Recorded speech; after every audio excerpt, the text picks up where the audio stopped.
I swear, man, this Patrick Kane stuff is getting crazier by the day. We had ourselves a video that we made a few weeks ago talking about Kane and the Rangers, but that wasn't really because of anything like in the media suggesting that it could happen. It was just Larry Brooks on the New York Post saying, okay, this is what I think about Patrick Kane and whether or not he would be a good addition to the Rangers. Not because I think they're going to get him, but because, it's just cool conversation fodder. It's a cool thing to write an article about. Well, we had ourselves Elliotte Friedman the other day on the Jeff Marek Show? Let's go ahead and see. Yes, the Jeff Marek Show from March 11th, talking about not only the New York Rangers, but another team that has been linked to Patrick Kane in the past few days as well. I think it's been reported, and I think it's true, that Colorado has indeed asked about Patrick Kane, and I think the Rangers have too. I think those are probably, in all caps, summertime decisions. Friedman then goes on to say that he does not think Chicago is ready to part with Kane and or Taves, and they sat down with those two in the summer, or they're going to sit down with those two in the summer to see where they're at, so it's probably best not to get your hopes up during the trade deadline.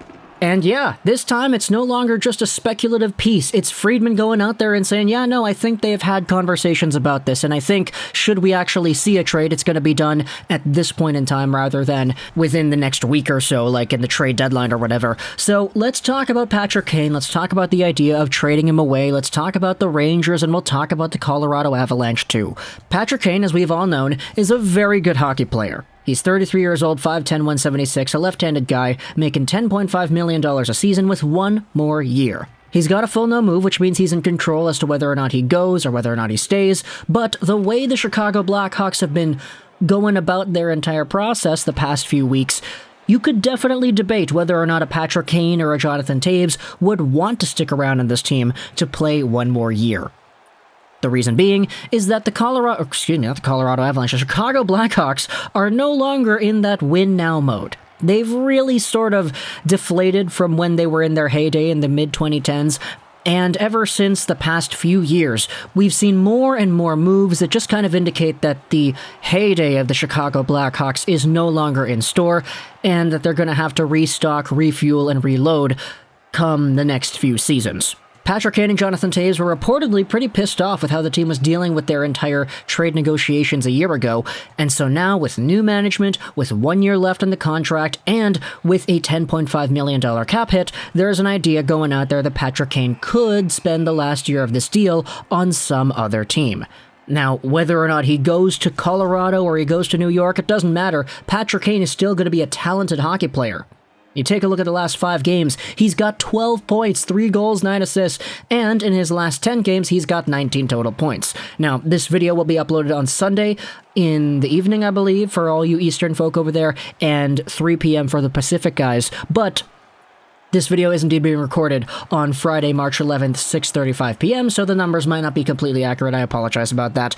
Kane, though, this season has 65 points in 55 games played, on pace for 92 points over 78 and 27 goals as well. Sure, it's no 30-goal season like he had back in 2020. It's no 110-point season like he had in 2019. But Patrick Kane is still, especially playing on this Blackhawks team that is pretty bad, very, very good.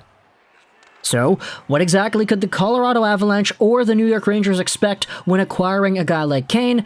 Well, I don't really know what I can articulate that has not already been said in order for you to get the point. Patrick Kane would make any team, any line, just absolutely spectacular, above and beyond compelling. You have yourselves a Colorado team that might lose out on Nazem Kadri. There's a conversation that you could have about other players who are sort of depth-ish roles on this team as well.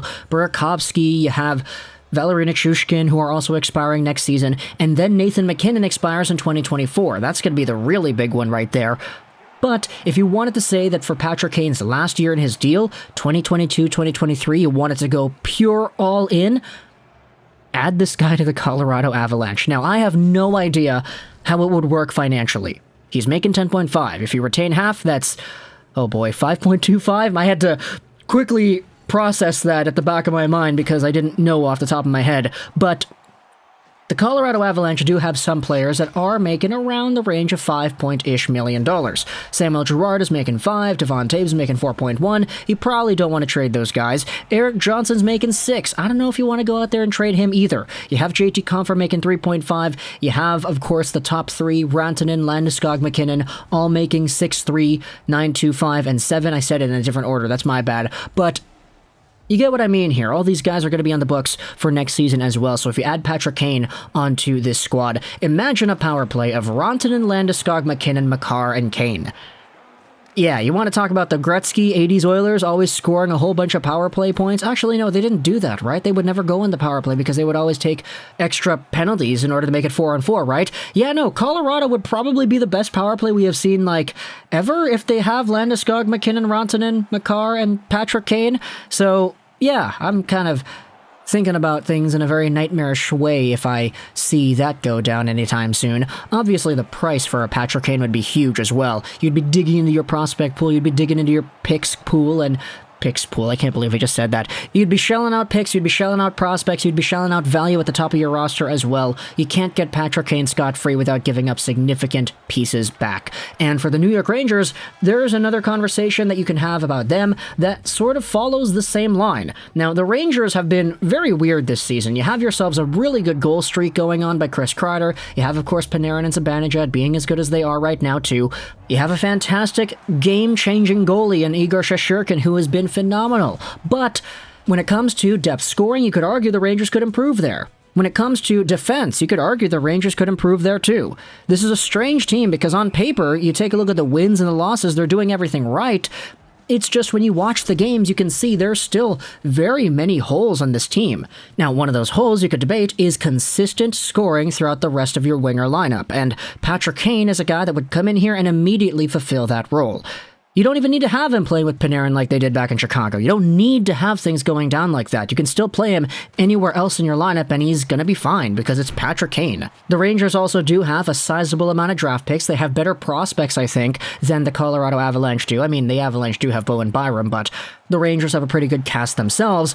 And so when I think about a Patrick Kane trade over to New York, it's tough for me to try to think about which one would be more fun, more dangerous. Patrick Kane to Colorado, playing him with arguably one of the best power plays we have ever seen, or sending him over to New York to play with Panarin. I guess it all really depends on what the Chicago Blackhawks would get in return, right? Which prospects they value more, which draft picks they think are going to be worth more, because if you're going to trade away draft picks, I mean, the Colorado Avalanche are going to be a good team regardless, so their firsts and their seconds are probably going to be worth a little bit less than the Rangers' firsts and seconds, etc.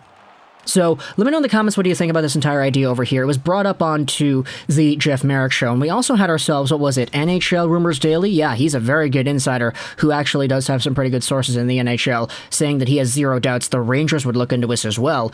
So, there are indeed some pretty established media people in and around the NHL who have been talking about Patrick Kane getting traded over to New York or Colorado. Let me know in the comments all your thoughts about whether or not the Blackhawks should do this, whether or not they should just keep him around, whether or not they should just let him go. What do you think about the return? What should that be if you're Colorado or if you're New York? If you're a fan of either the Avalanche or the Rangers, would you want to acquire a Patrick Kane? Why or why not? And if the answer is yes, what would be the most you'd be willing to give up? You gotta remember, this guy's one of the best players to ever play the game, so you're gonna have to give up a sizable amount of assets. You can't go out there and just say, okay, here, first, second, another roster player, and a minor tier prospect. There you go, give me Patrick Kane. I feel like the Blackhawks would not make a trade for Patrick Kane just for the sake of doing so, but they would only do it if the trade package they get in return makes them drool. So let me know in the comments all your thoughts about Patrick Kane and this entire trade idea. I hope you enjoyed this Virtual Trolls 99, and bye.